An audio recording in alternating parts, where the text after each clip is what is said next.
Altered TCG gives us the opportunity to own these one-of-one unique cards. I'm the only person in the world who has access to this exact card, and that's like so cool. But the complicated thing is sometimes trying to figure out whether or not your uniques are good or bad. So in this video, I'm going to be joined by Maindeck Jordan from our Fleeting Thoughts podcast, and we're going to look through a bunch of uniques that you guys sent into us and basically just analyze them and try to grade them as best as we can. This should be a pretty fun video. Don't take it too seriously, but let us know in the comments down below how you feel about our grades, if you agree or disagree, and what you would grade some of these uniques or some of the uniques that you've opened. Hopefully this video gives you some interesting insight that you could use to analyze some uniques of your own. So let's jump into it. What's up, everyone? It's Dan with Maindeck, and I'm here with Maindeck Jordan. How's it going, Jordan? Good. How's everyone doing?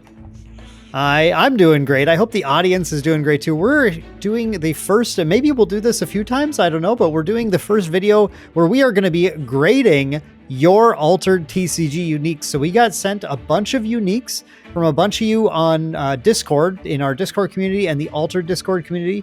And Jordan and I, we're just going to take our experience and Jordan's massive knowledge, and we're going to try to just like give letter grades to these and talk about what we think is great and not so great about them. So yeah, anything else we got to add, Jordan? Are you ready to jump in? I think that about covers the highlights. So I'm ready to see these uniques. Alrighty, yeah, let's. Them, so. Yeah, we've been looking a little bit. There's some interesting ones here. I'm really excited to talk about a few of these ones. We're going to start with two uniques that were submitted from Cetonis. Cetonis sent us, let's look at this one first, a Kuwat the Dissenter. This is Kuwat the Dissenter, 3 hand cost, 3 reserve, 5/3/5 with, this is in Ortis, by the way. At dusk, if you have less than 8 mana orbs, sacrifice 1 character, and then has support ability to discard them to create an Ortis Recruit soldier token in your companion expedition. Jordan, what did you think when you read this Kuwat? I think this is a very solid unique. It losing 1 cost for basically only losing 2 overall stats is very good. And it being a 3 cost means it is going to be a turn 1 play, and most bodies on turn 1 are going to be hard pressed to beat 5 and 2 separate stats. On top of that, the At Dusk means you don't have to sacrifice the character immediately like you do with the rare version, where you have to do it on play, which means you'll get you'll get choices. You'll get to know how the field is before you have to choose what dies, which is very important. The opponent won't necessarily know which thing you're going to sacrifice until all the cards are on the table, which gives you the strategic advantage. You get to pick and choose which side it's going to benefit most. And then, of course, it has the restriction of the 8 mana orbs, which means late game, you no longer even have to sacrifice anything, which is very potent when you're swinging those big tables later on in the game.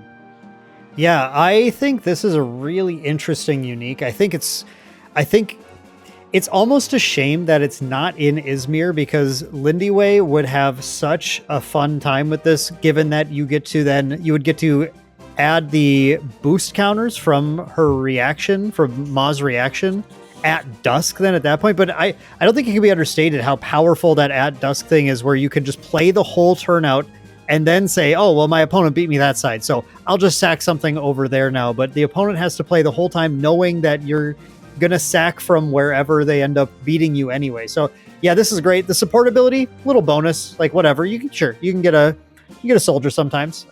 That's just nice to have there too. But then there late will be game a non-zero chance where the soldier will be important. You just don't have enough to play him again the next turn or whatever, and you just need that 1 extra point to take a side. So, and if you're playing him in a deck with other sacrifice effects too, then he can fuel some of those if you don't have the mana to play him. So yeah, I love this Kuwat. Jordan, what do you grade this guy? I'd give this guy, let's see, he's the first one, so I don't want to grade it like a 2 one way or the other, but he's solidly, my main benchmark for those of you around is as long as it's different, like, it has a different playstyle, or it is just empirically better than the rare, I give it a pretty decent grade. So I'm going to give it a solid B. I don't think it's going to be the craziest thing we're going to see, from here until, the future, but it's solidly better than the rare in almost all regards, and it does the same job better, and the fact, like I said, that it can be a turn 1 drop is a big deal. I'm pretty close to agreeing with you here. I'm going to say B+. I'm going to give it just a plus. The reason mostly that I put him in B is just that the Ortis uniques can be so good. We're actually going to look at a lot of Ortis uniques today. But Ortis has a very distinct play style often that involves just like boosting the heck out of all of your stuff and putting lots of tokens to play. And he doesn't quite fit into that as well. He's taking sort of a different approach, which means he's going to be used in a little more niche situations, but he could easily be the best unique in your deck when your deck is just built around this style of gameplay. So, but I think he's incredible for what he does, which makes him, I think, a good candidate for a B+. Nice. All right, next one, we're going to look at the second one from Cetonis. Oh, I love these. This is a Flamel. Flamels can be so crazy from what I've seen. I've seen like crazy Flamels. I've seen crazy Robin Hoods. Those are ones that, I don't know, those ones stand out to me. Flamel is a 4 hand cost, 4 reserve. This is a 2/3/4 and has, when played from anywhere, that might be one of my favorite things just to see on a unique anytime I see that symbol. When played from anywhere, if you control 1 or more landmarks, target opponent discards a card from their hand.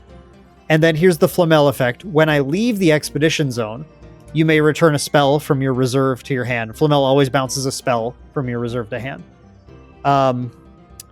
Okay, Jordan, thoughts? I've got some, but go for it. Yeah, this is very, it's not like empirically, like just, it's good. A discard effect when played from anywhere is good. It does require landmark, and Ysmir has some solid landmarks, but they're not like super landmark focused. So it's not always going to be relevant, but it's a discard effect, which makes it almost worth running like a landmark here and there, because landmarks are always going to be value most of the time if you have the tempo to play one and not lose a bunch of ground. So I think it's pretty good. It has the when leave, you get to bounce a spell back to your hand, which means at the end of turn you'll be able to do it instead of having to return it right away, which is it's not better, but it's not worse. The reason why I say it is because sometimes the opponent's going to sabotage. Having the instant pickup is very good, but if the opponent doesn't have the sabotage, then it gives you the flexibility to play certain things in a different order of operations, because you won't have to worry about picking it up till later. So you could play the Flamel first, then the spell that you intended to play, and then at the end of turn you can pick it up, versus normally you have to play the spell first to get it into reserve so you can then Flamel. It also doesn't have the resupply, which is important, because sometimes, when you have a spell heavy deck, the resupply on the rare Flamel will just give you a spell to pick up, and then you didn't have to do anything. So yeah, I'd say this one is little column A, little column B. It's not like it just great. It's out of the box. It has cool effects, but it's not gonna necessarily always replace the rare. But it is checking one of my other boxes where it does something that's novel and different than what you would get with the rare. I think we're going to have different takes on this one, which I'm really excited about. I think this Flamel is quite good, like really, really strong. The reason why I like this in particular is because this is Baku, right? Baku usually is a Ysmir card that gets played to discard cards from the opponent's hand as part of that, that general control strategy. But one thing I look for in uniques is repetition of effects that I like to play in my deck already on cards that I wasn't necessarily going to put in. So like a unique Baku can be really good because it's going to give you some sick discard effects, but you already get those by putting in rare Baku, right? But if you are looking for Baku number 4 in your deck, you need something that isn't named Baku. Flamel is not named Baku. I do feel like maybe, Jordan, you undersell just a little bit some of the Ysmir landmarks. Baba's Isba is a great way to be able to get extra after you effects for a control deck. And there's I'm blanking on the name. There's the one that lets you just draw extra cards every turn, which is I like when you're going late, super insane. I think there are some pretty solid, like I'd prefer some cheaper good landmarks, but that's just not Izmir's thing necessarily. But I like that the Isba, I think the Isba's rare one lets you resupply too, which sets this up. And I mentioned that because I think Flamel's second ability here, when I lead the expedition zone, you can restore a spell from your reserve to your hand. That works so well with a resupply, a bunch of resupply in the deck already, because you'll resupply these spells. The leave trigger will happen before you have to clean up your cards in your reserve. So you can kind of go ham reserving a bunch of stuff, and if you find a spell there, you can put the Flamel in and take the spell back, and it makes it less frequent that you'll have to discard extra cards from your reserve. And it happens no matter how he leaves the expedition zone too, right? That's another cool thing.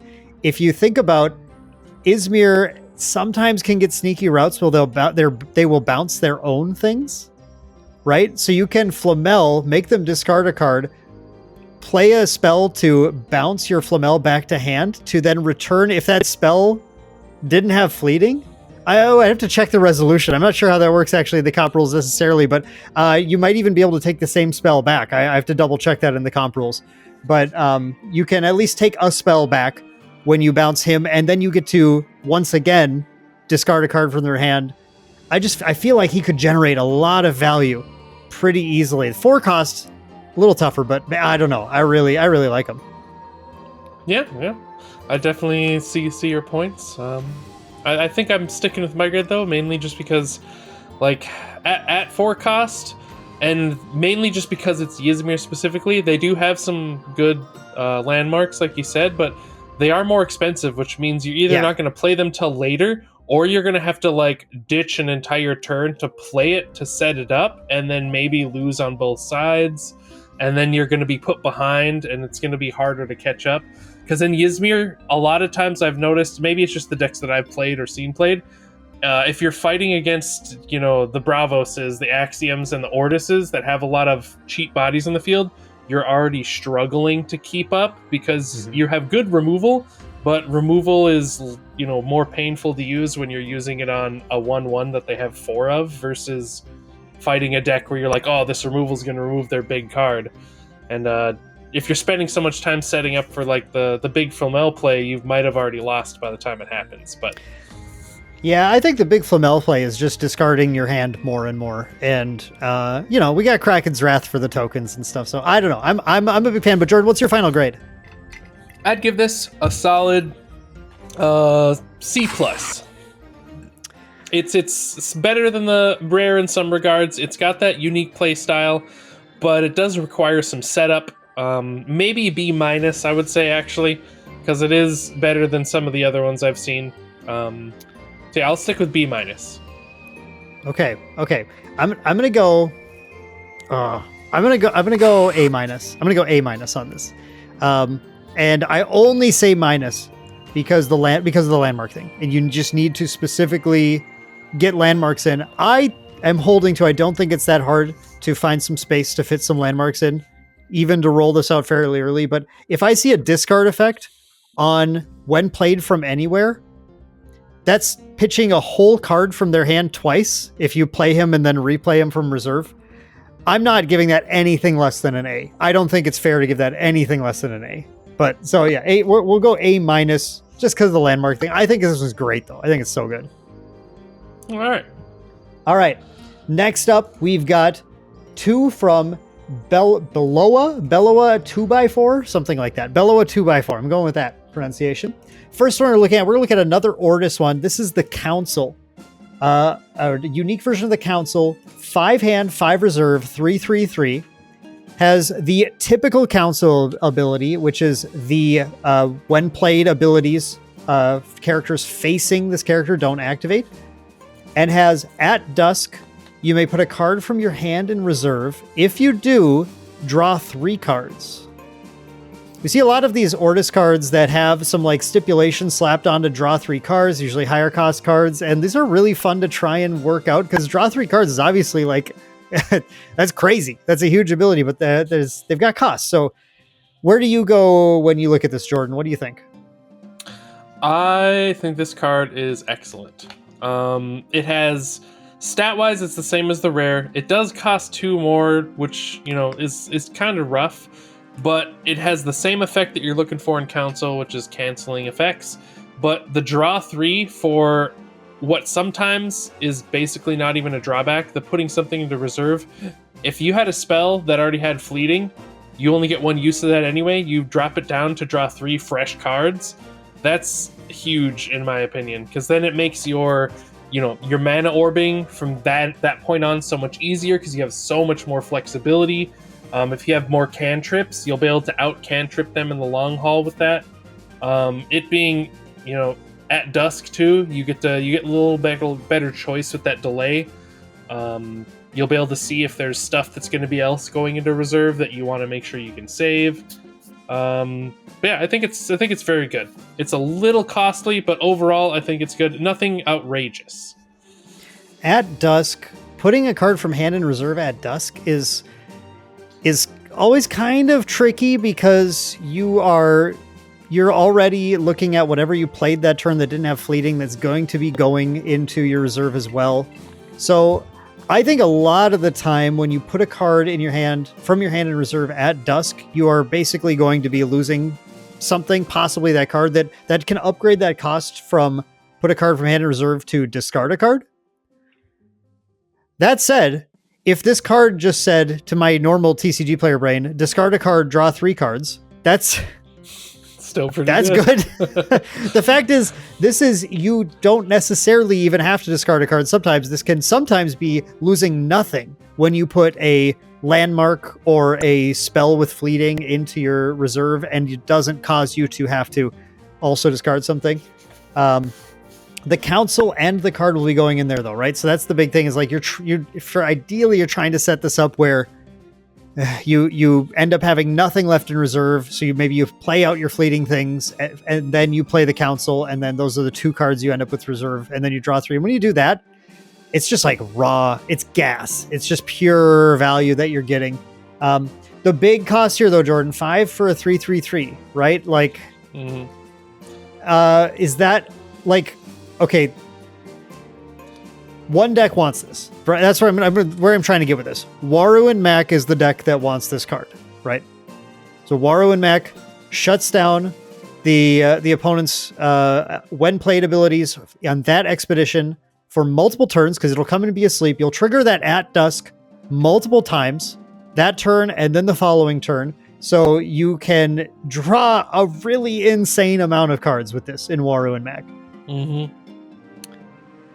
Even without Waru and Mac, though, I think it has a case, only because with the other decks that are running tokens, by the time you can pay 5, there's a good chance you will have at least 1 Ortis carrier out, and your character probably generates you a token if you're playing Stormwing.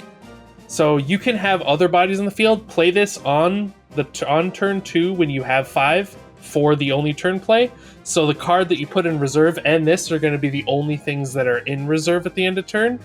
And you still have the bodies to cover the other side. And 3/3/3 is beatable at that point, but it's big enough to where the opponent's probably going to have to commit 2 cards or a big card to stop it. And whatever they put down, they're not going to get any effects on. So in those decks, they can also do it, but it's less enticing if it's not the turn that you can play it. Because then it gets a little bit more weird with it being so expensive, because then it's hard to math out being able to play more than one, plus the reserve cost of not being able to like reuse whatever other card you put down with it. Sure.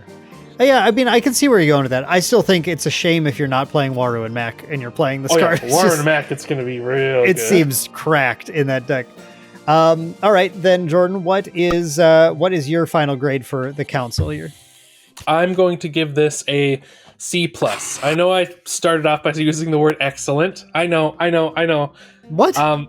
It's excellent, but I would say it's a C+ because its uses are more niche, and that 5 cost is a tough slot to, fight with if you're in that point in the game, because depending on what else the opponent's bringing to the table, there's a non-zero chance that this just gets removed, and they have enough mana at that point to play something and remove this, and then you just lost that whole turn and got nothing for it because it's an at-dusk trigger. So, there's a lot of ways to shut this down in almost all colors to where, yes, it can be really good, but it's more niche and it's easier to turn off with getting no value. And the higher cost makes that hurt much more. Oh, man, I don't know. I don't know about that at all. Waru and Mac is looking to be a very competitive deck. And this council is like what it would easily be my instant slot in that deck if I own this thing. Yeah, and that could also just be my lack of experience in it, because in our area, I haven't seen anyone play Waru and Mac, and I haven't made a Waru and Mac deck yet, so maybe it's going to work. So you haven't lost to it yet. It once you lose to it, a more well-oiled machine than I'm expecting. Once you lose to it, you'll upgrade this to an A like me. This is a solid A unique. I think this thing is I mean, sure, it's for mostly one deck, but that's a good deck, and this thing is I wouldn't this is the first thing I would put in the deck, like from any of the uniques I've seen that go in Waru and Mac. It seems crazy to me that the fact that it just draws 6 cards on its own, like, sure, let's go. Let's hear from you guys in the comments who you agree with, or if you agree or disagree with anything. I'm super excited to read some of the comments on this one. The other one that we have from Bellowa 2x4 is going to be an Axiom Tinkerbell. This is a 4-hand 3 reserve, 3/2/3. Okay, this one is looking spicy. It's got at dusk, you may discard a card from your reserve. If you do, sabotage. And at dusk also, draw a card. And then the support ability, you may put a card from your hand in reserve, which I think is a pretty common thing for Tinkerbell too. Or no, actually, I don't know. I don't remember. No, Tinkerbell is just normally sabotaging. That's a novel thing. Excuse me, I was mixing up with a different card. But yeah, you may put a card cheap. Yeah. Okay, well, what do you think of this one, Jordan? I'm indifferent to this one. I like that it has the draw effect, because that's much needed, especially if you're playing Sebastian Marmu, where you're constantly pitching cards from your hand and losing value. The reason why I'm indifferent about it is because the sabotage being at dusk hurts it a lot. Because every time I've used Tinkerbell, it's because I need to get rid of something right now because they're about to replay it and I can't allow it to hit the board. So this meaning at dusk, it's also before things leave for the turn, so you can't even target the stuff they just played that are freshly going into reserve, because it's at the beginning of dusk, not at the end when everything starts going back to reserve. Yeah, there are some effects. There are a couple effects in the game that are after rest sabotage, which are very powerful. At dusk sabotage is one of the weakest times to sabotage, because you can sometimes just do what your opponent was going to have to do anyway, which is like you sabotage a thing and then they send 2 things to their reserve and they go, cool, I didn't have to choose anything to discard now. Thank you. That is definitely the weakest time to sabotage. It is nice that it gets to draw a card as well at dusk. Axiom, very few ways to really anchor things or asleep things. So the Tinkerbell isn't necessarily going to, I think, find a lot of ways to really accrue extra advantage from that. Mm-hmm. But the last thing I wanted to say is that at dusk is kind of like having a when played from anywhere ability on something, because you do get it no matter how that thing went into play, but you're just on that kind of slower timing. So it does have that going for it. What's that? Unless it gets removed, because if it's not there by dusk, then you get nothing. Yeah, no, and that's very fair. That's very fair too. The support ability, you may put a card from your hand in reserve. It has uses. It has uses. Great. No, it's a niche type ability. And Axiom has probably some of the most ways to do that already. So it's like if that ability was in a different color, maybe, but like Axiom already has 15 different ways to put stuff from your hand into reserve. Yeah. What do you grade this one then, Jordan? This is probably going to be the lower grade. I'm going to give it probably like a D, just because the sabotage is the key effect on a Tinkerbell. It costing 4, which is double than the rare coming from hand. It's the same cost from reserve, but the rare version costs 2 and sabotages right away.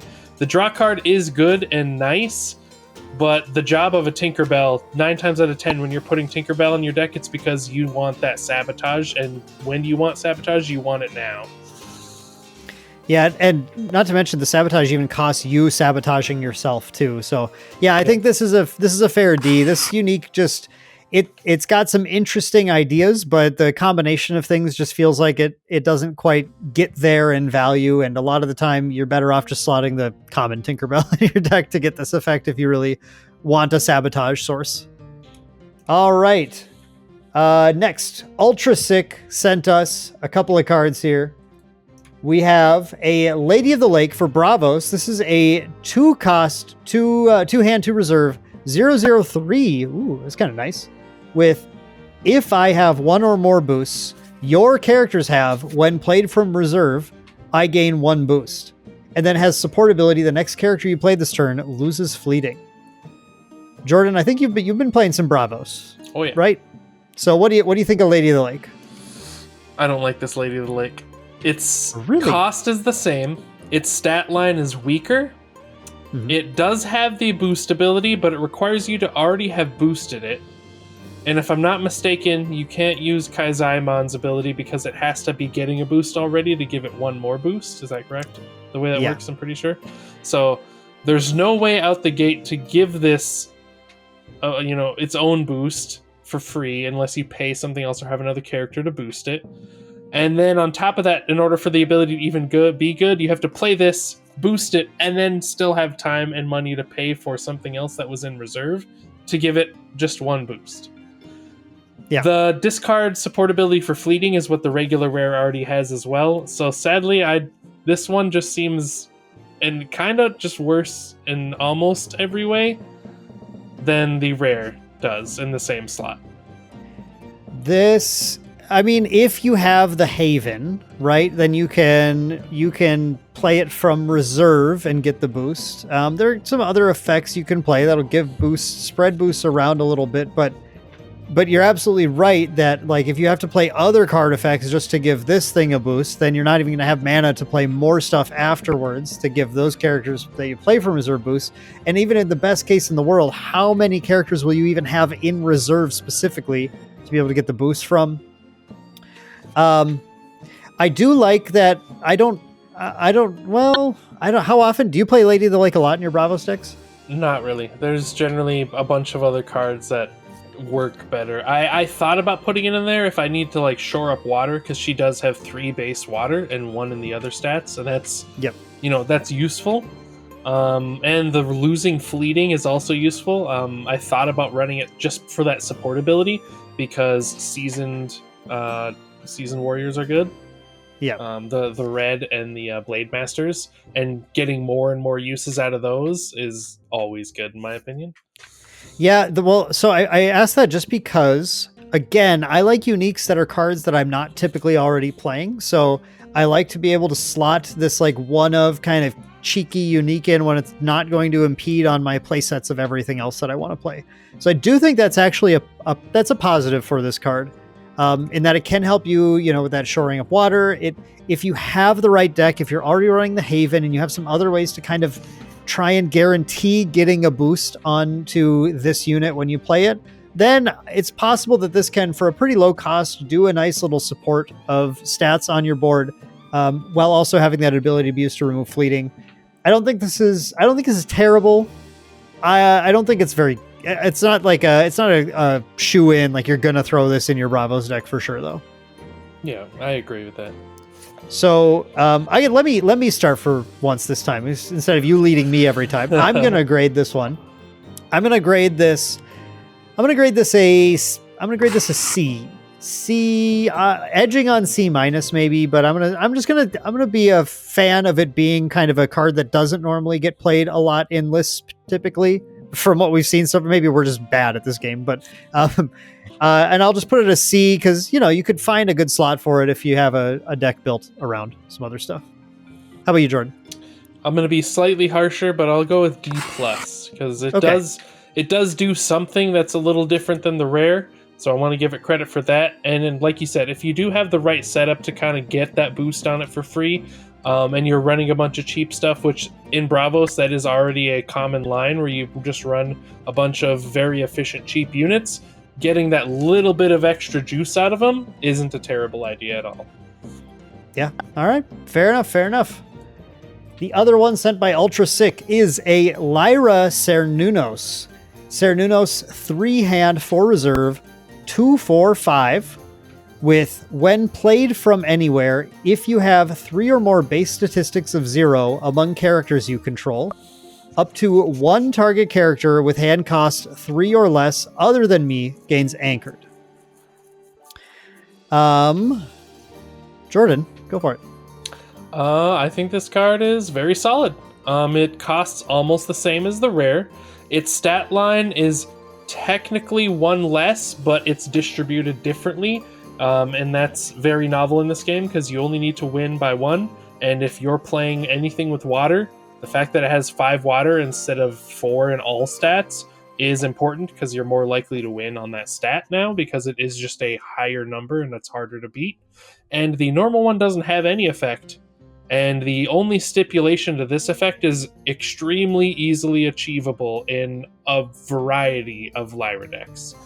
And Anchored is a little bit harder to come by in Lyra, and it's very good in Lyra because generally you have different ways of, getting a fair amount of boost. You can all in something and then anchor it, and then use other anchor effects to keep it in, or, So I think it has a very good place in a fair amount of decks for Lyra.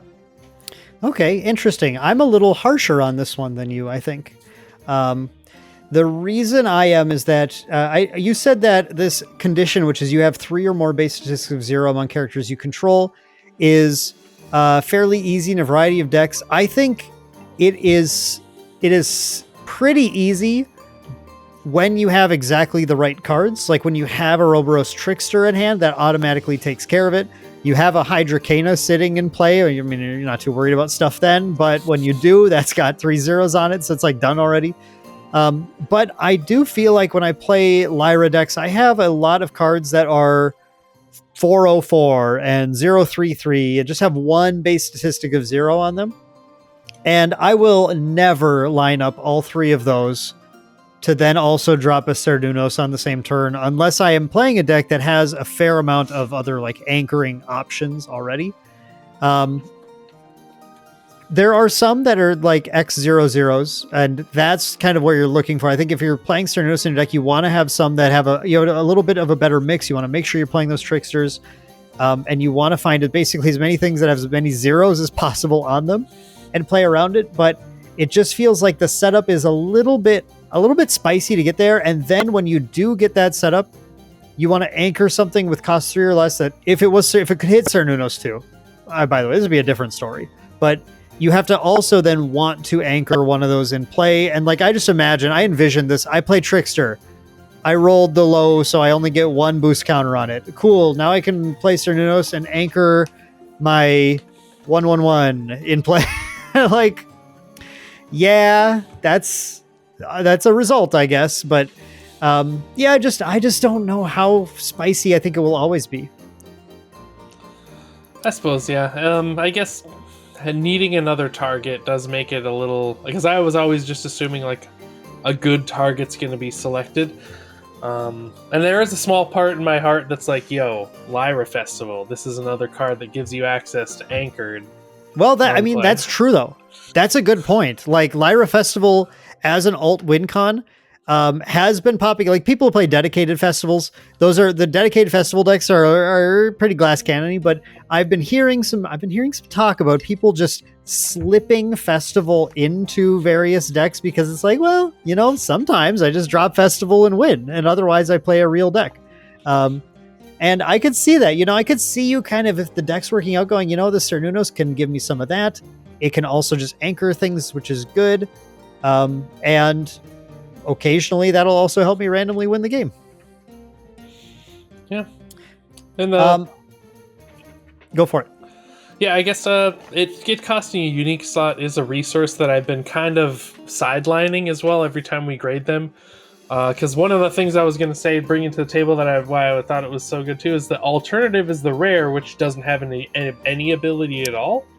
Yeah. But the cost of this is taking a unique slot as well is a consideration that I think I should start thinking of from now on as well. Because like you said, not all decks are always going to be able to do that ability. And at that point, it's just a unique slot that is doing the work of a rare.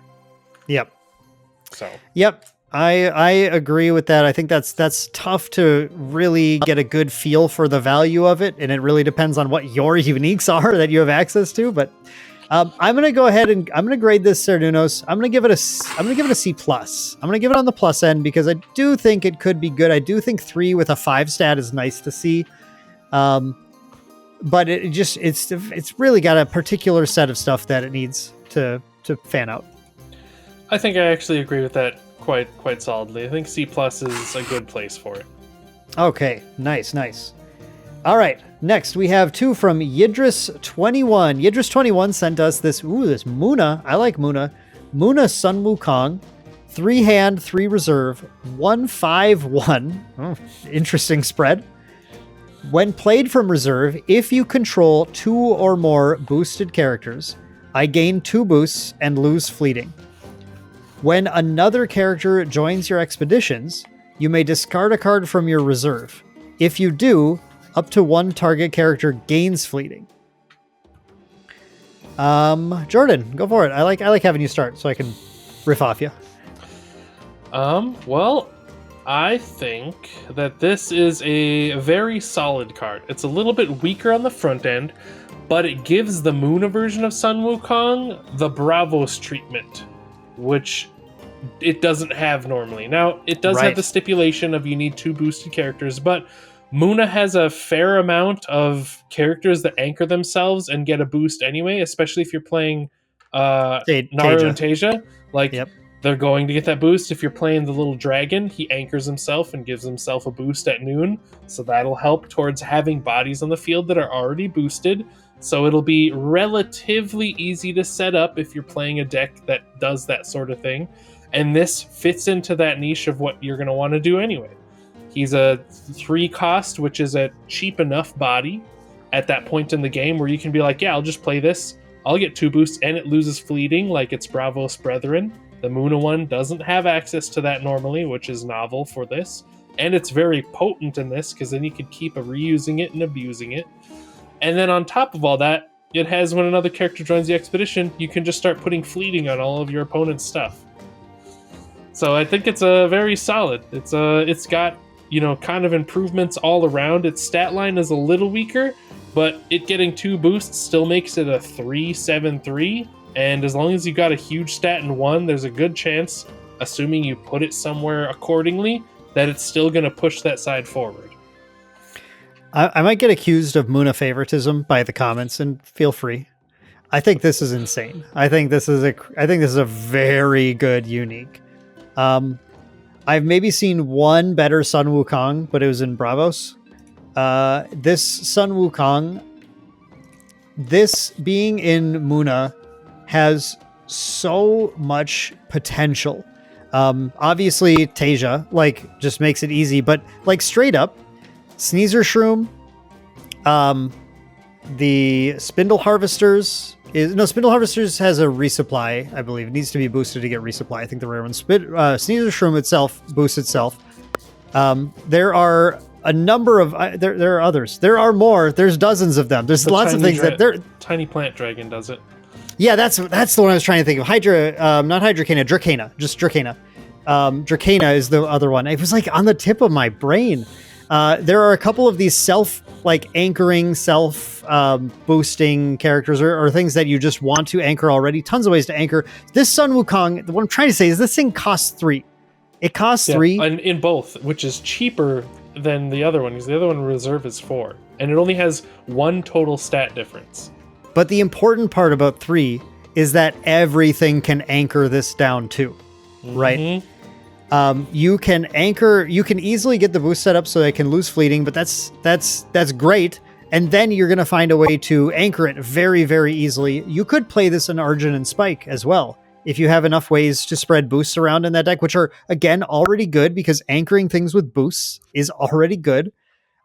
So that this Sun Wukong is going to work in any of the scenarios. And the cool thing about this Sun Wukong is that when you're playing it in Muna and you're anchoring it down, that means it's so easy to trigger that second reaction ability when another character joins your expeditions. It's just going to be sitting in play already. Go ahead, go to town, play your Spindle Harvesters, play your next Sneezer Shroom, put that stuff out there and they go, that gets fleeting, that gets fleeting. Now you have to discard a card from your reserve, right? Basically you're trading half a card for half a card. But again, Muna has lots of ways to resupply, lots of ways to gain that. Now I'm going to go back to Aloe Vera is another one that you might be anchoring down that's going to get you resupplies every turn. That's where rare Spindle Harvester's going to get you some of that value. Just playing Harvest. There are ways to just make some extra value that way and then turn it into, oh, you know what? I really don't want to see that Shenlong again. I'm going to fleeting that. I think this guy's great. I would slot this in immediately. I'm going to grade this Sun Wukong. I'm going to grade this an A+. I'm going to do it, baby. I'm putting him at the top of the class. What do you think, Jordan? I'm going to give it a solid A. Solid A. Good. I know, I'm a Muna fan, whatever. I see a Muna and I'm like, yeah, it's great. It's insane. All right. Okay, next we're going to have a Bravos Dorothy Gale. This is 5-hand, 4 reserve, 4/3/1. When played from hand, you may send target character to reserve. Okay, it's Dorothy Gale. And when played from reserve, characters you control gain 1 boost, which will include her as well. Mm-hmm. So, rare Dorothy Gale in Bravos. Not something that I see played a ton, Jordan. What do you think of this unique one? I think this one would definitely get put into a handful of decks. It has better stat line. It technically, I think, is 1 less total, but the distribution, again, I like when the distribution is a little bit more weighted to 1 and a secondary, because in my mind, it's a little more useful, because most of the time, outside of the first starting positions, you're only fighting on 2 places. 2 or less, sorry, which means I'd rather have a beefy 2 stat line than an equalized 3 stat line, because then I can fight better on those things. It does make them a little less flexible, but with the boost, it's still going to cover 2 on its weakest stat, which is nice. It still does the Dorothy Gale thing, which is the reason people like running Dorothy Gale. It is the same cost. It just has this little extra kicker, which the word characters you control is always a good effect. And so it hits her and any other thing you might have, which is great. And there's already, like I said last time, there's a lot of good, cheap Bravos cards that people run in a lot of decks, and most of them have the word seasoned on it, which means not only are they going to get the boost when they come out, they're going to keep that boost when they go back. This is what if you could attach charge to the best removal card in your deck is what I think this is. Like, yeah, those are 2 things I would love to staple together. Not on the same turn, but doesn't need to be on the same turn either. You just drop it out there, take care of your opponents. Goodbye, Hydrocana. You're out of here. And then next turn, whoops, I'm going to go crazy. Kojo and Buddha already puts out a 2/2/2 token. So this is so cool because you can pop the Dorothy down on Kojo's weak turn. I think I've seen some people talking about like being unsure about how to play Kojo and Buddha, like understanding how to work that ability. He's got a boost turn and he's got a hold back turn, right? A weaker turn. And playing these big things, or either if you're not going to play a Shenlong on his weak turn, just to like hold down a side, you can take care of your opponent's giant thing on his weak turn. You're like, yep, nope, that thing's gone. And then on his strong turn with the Buddha token out, you can put a couple things down and then follow up with that Dorothy Gale to pump everything. And I think it's great. If I had this unique, I would be sleeving up a Kojo and Buddha deck right now to play this thing. I think it's so good in Kojo and Buddha, actually, in particular. Yeah, I would be throwing it in there right now. I love playing Kojo and Buddha, and it like you said, it does what it needs to do on the turns it needs to do it, and it's very good. Yeah, great card. Easy A for me. Easy A. Yeah, I'd definitely give it I'd give it an A-, maybe an A. Oh, it's an A. I'll just say solid A, because the only reason I was like, because it's a little more in the deck already, but. Because when it gets to like the 5 cost, you're 1 turn away from other cards that are going to be... But the removal is huge. And like you said, normally you're not going to run the Dorothy because it's a little too overcosted for what she does in the regular. But having the boost and the removal and basically the same cost, I think this one costs 1 more from reserve. But for any day of the week, I'd pay 1 more for reserve to boost my entire field. Yeah. Yeah. Like, hands down. Yep, easy. Solid easy. A, solid A. Solid A. All right, nice, great. So our last ones we're going to talk about here are from Dax Stormrider. Dax has sent us 2 Ortis cards. So here's we're going to kick things, not kick things off. Sorry, we're going to close things out with some hopefully powerful Ortis cards. We start with Anubis. Anubis is a 4-hand, 3 reserve, 4/4/3. When played from hand, if you have less than 8 mana orbs, each player sacrifices a character, and then has the support ability, create an Ortis recruit token in your hero expedition this time. I like how sometimes it's companion, sometimes hero. You got to look closely. If you have less than 8, okay, I'm taking this in.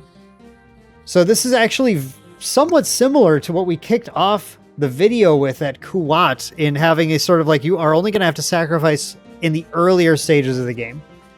But this time it's both players. You often play Anubis just for this both player sacrifice effect, but you only get that during the early stages of the game. Jordan, what are your thoughts on this guy? I'm a big fan of the Anubis card in general in both colors. I think he's more potent in the Ortis version, because in the purple version, he's potent if you're playing Lindy because you're trying to find sacrifice venues, and sacrificing gives you value. But in Ortis, the reason why it's good is you're always going to be sacrificing a chumper 1/1/1 that you didn't pay for. They're always going to be sacrificing, unless you're playing it incorrectly, like they're always going to be sacrificing something they really did not want to have to lose for, nothing, and you get a pretty decent body. This one costs the same and is a bigger body. Sorry, it's cheaper from reserve. Yep. But I just noticed that the unique is from hand only, which is why it's correct. Cheaper. That's the big difference. But it is still novel that it is a bigger body. I will say that it's not like blowing my mind, but it has its uses. Sometimes you want the bigger body and you only need the sacrifice once. Me being me, I think I prefer being able to sacrifice twice with it. And not having the restriction, because when you play Anubis, you're playing it as a removal at the cost of your tiny body. Yeah. But sometimes... go ahead. One thing that can be tough in the Ortis, in just sacrifice decks in general, is making sure you have fodder out there to sacrifice. Not just, like, you can do that usually pretty easily, but it's really about having it at the right time to be able to time everything and get the sacrifice down. Because, like, when you play Anubis, you want to make sure you are hitting the most valuable thing you can. Sometimes you have to, like, play another card effect to try and remove some stuff that isn't as important so that your sacrifice can hit the main thing. And trying to get that all set up along with having the fodder to sacrifice isn't always so easy. So I do think it's kind of novel and kind of cool that he's got this support ability too, to throw something out there, because you're going to be putting him in probably with other sacrifice effects too. So as you power up your other Anubises, this Anubis could fuel that a little bit if needed. But yeah, I mean, this is kind of tricky because, like, again, this is Anubis, and if I want Anubis in my deck, I already have access to the rare version. But this has stat differences and everything. I think the big thing that bothers me, though, is this: if you have less than 8 mana orbs, you get the sacrifice. Because again, you're putting Anubis in specifically to sacrifice your opponent's stuff. And at some stage of the game, that just turns off with this one. Yeah, that's one of the reasons I think I like the original a little bit more, just because, especially as you get to those higher, your opponents are going to start out the gate playing bigger stuff, and being able to force them to delete it immediately is huge. So it turning off in the later game, or forcing you to stop putting mana down at 7 to keep it online, feels a little bit more restrictive, especially since Ortis is one of the ones that, assuming you have a good draw engine, you have a lot of ways to spend more mana to get more value. This is going to be kind of a weird take on this, actually. I think this is the Anubis you play when your deck doesn't actually want Anubis. When your deck, like, just would be fine with an incidental character that has some decent stats, and sometimes, like, you just line up, you're like, oh, surprise, I'm going to make them sacrifice this thing because they didn't expect me to have Anubis in here. And then you can do that. And then when you get late in the game and you just, you don't care about sacrificing stuff anyway, well, he's just a body that you can play if you want him. So I guess that's, and if you want Anubis, I think just play rare Anubis in your deck. Yeah. He's technically better in certain ways than regular Anubis, but he's, I don't know, his inflexibility, like you said, just play rare Anubis. He's better at certain things, but not Anubis things, right? Anubis is better at Anubis things. I'm gonna give it just like a right. I'm gonna a C maybe. What do you think?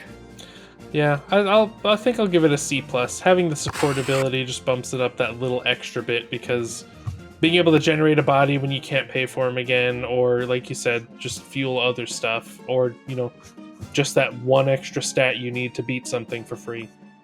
Sure. So, yeah, I'll end on a C plus for him. Okay, and then we have finally our last one for the video, the Sandman. This is a 2-hand, 2 reserve, 2/2/0.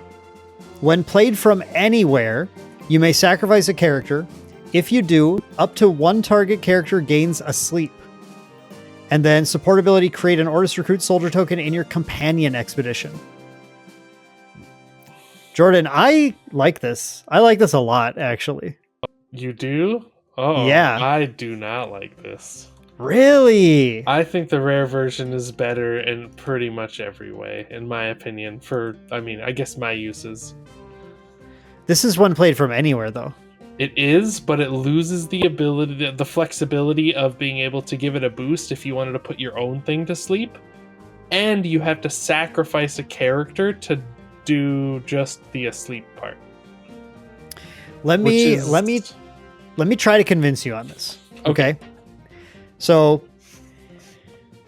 first of all, the rare slot is really, really tight. My first thought is that, like, and especially in Ortis, I've not quite been able to find room for things like rare out of faction Sandman in these decks. But the reason I would potentially find room in the uniques for this Sandman is because when played from anywhere means that you can play him from hand, sacrifice another character, sacrifice one of your tokens, whatever. Give something a sleep 1 turn, which is great. And yeah, you can't target your own things. I'm going to be honest. I rarely target my own stuff with asleep effects. I've generally find it's more effective to use them offensively. You have to be in a pretty weird situation. Not really weird, but just kind of like a dire straight situation when you're already losing somewhere. Sleeping their things won't help you win, but sleeping your thing will let you do something with it next turn. Often in those cases, sleeping their thing just lets you win. So you're like, maybe I'll just push instead. But what you can do with this is sacrifice like a token or something, give something a sleep, then it goes to reserve. Then you can, the next turn, pay 2, play this from reserve, sacrifice itself. It's just Twinkle Twinkle.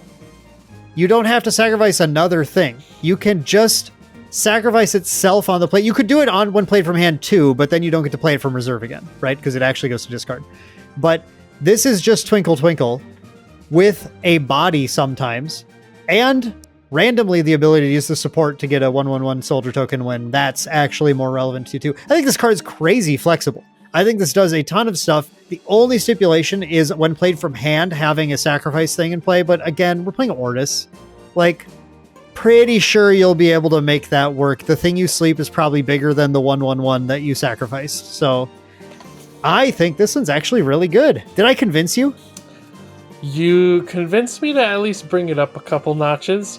I always forget that when a card says you can sacrifice something, like you can sacrifice itself, which is strange because one of my decks, I have a unique jellyfish with that effect with some other like cool jellyfish stuff. And I love that card specifically because I can sacrifice itself. Yeah. So yeah, I guess I didn't think about it in that lens. I'm still just kind of indifferent to it. It's definitely up a couple notches. Its flexibility is good there. And I guess in my head, Ortis is one of the better things to put your own stuff to sleep, just because there's a lot of those random effects that are constant effects or like pseudo constant effects. Because you could do this on your, I'm going to butcher the name, the like Isquio or whatever, the like big ball. Isitok. Isitok. So then you can just be like, well, this is asleep. You can't move over here. You're not moving next turn. And this thing's going to be bigger next time you have to face it. The council, there's various things where putting your own stuff to sleep is beneficial. And it's, sure. But I see the flexibility in it now. And being able to, just Twinkle Twinkle for 2. is a good use as well. Yeah, and you're right, though, about making your own things asleep. Again, this Waru and Mac deck, even though this guy is not a bureaucrat, you could easily slot this in as one of your uniques because you're gonna find some really sweet targets, like asleeping your own Monolith Legate, just so you lose on that. Maybe if you're already going to lose on that expedition, especially, but even if you weren't, potentially doing it just to get the sabotage multiple turns in a row or something. That's the card that sabotages after rest, which is like sometimes really, really juicy. Yeah, I could see some like cheeky stuff that you can do that way as well. Yeah, I don't know. I think it's good. I was gonna give this a B plus. I was gonna give it a B plus. I almost want to move it to A minus, but I'm gonna stick with B plus. But it's like right on the edge for me. I think this one's actually really cool. I would love to own this one because it just feels so flexible. It feels like you could slot in almost any Ortis deck and it'll win the game for you sometimes. All right. Yeah. How about you, Jordan? I'm gonna go with a solid C plus. Ooh, I didn't quite get it to B even. Are you kidding me? C plus plus. C plus plus. I did say a plus plus was legal. That's fair. All right. I did tell you that's a legal move. So, okay. Well, C plus plus it is. I think that means that Jordan actually gave this a B, but that's fine. All right. Well, Jordan, that was a ton of fun. I hope you guys found that interesting. I hope it maybe helped you guys think about uniques in a different way than you might have. But what I want to hear from you all is what your thoughts are on some of the uniques we showed today. Were there any standouts, ones you thought were bangers? Did we underrate or overrate anything? Let us know in the comments down below. I think this is a fun dialogue, and let us know if you want us to do more videos like this as well, because it is really fun just to talk about these things and theory craft a little bit. But otherwise, thank you guys for watching. Hope you guys enjoyed that one, and we will see you in the next one. Bye.